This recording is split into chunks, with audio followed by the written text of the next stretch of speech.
Hi, my name is Victoria Frank. This is my speech on how social media has a negative impact on our body image. This is my learner's permit.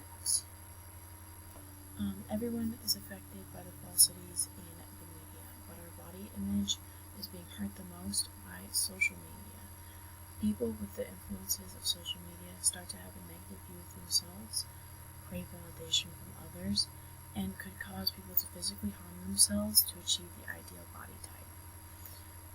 Social media can have a negative impact on a person's body image, and especially self-confidence. Social media has a large negative impact on our younger generations.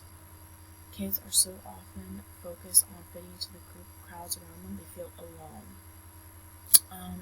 Ray Jacobson in an article said the fallout from these unrealistic standards become more dangerous once kids reach college, where they face higher stakes, harder work, and a large parent environment. The pressure to look perfect, to impress new peers, not to speak to friends and family back home can be even greater. Anyone could feel alone in that situation, and social media showing them how they should look makes it even worse. She also says that after a recent spate of college suicides, researchers at Stanford University coined the phrase duck syndrome. The term refers to the way a duck appears to glide effortlessly across a pond, while below the surface its feet works frantically and visibly struggling to stay afloat.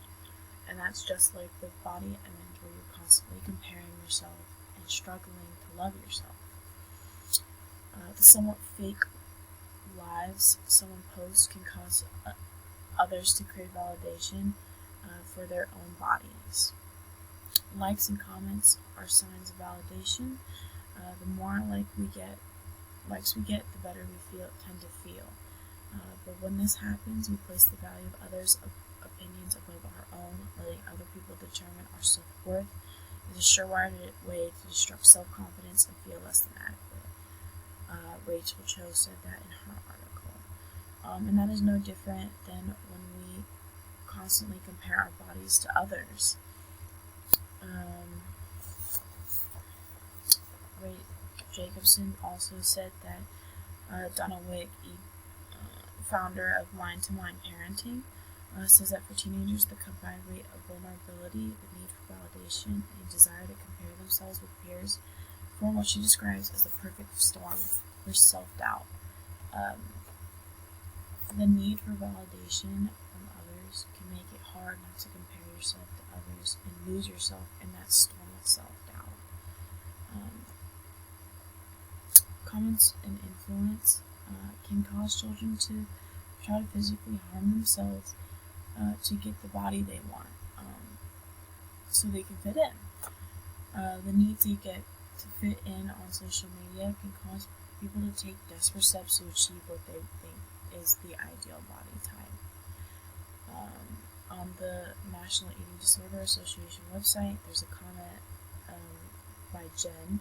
It says, I know a 10-year-old girl who stopped eating after reading comments online that people had made about a picture of teen star Demi Lovato. Things like comments or tweets may seem simple, but they can really impact girls in a negative way by causing them to have unrealistic expectations about what thin is. I've seen that and I've experienced that. When I saw that comment on the National Eating Disorder Association, I could really relate to the fact that I've seen it and I've experienced it, and it's crazy. Social media is no longer celebrities looking flawless, but our friends and peers too. This idea that everyone around you has it together and looks better can tear anyone down. The media has both positive and negative impacts, but with the way it is used now, can cause a significant issue. Social media has a negative impact on a person's body image, and our younger generations should be taught how to make a more positive impact on themselves and others. Please remember that your body is enough and that you are beautiful. Thank you for listening.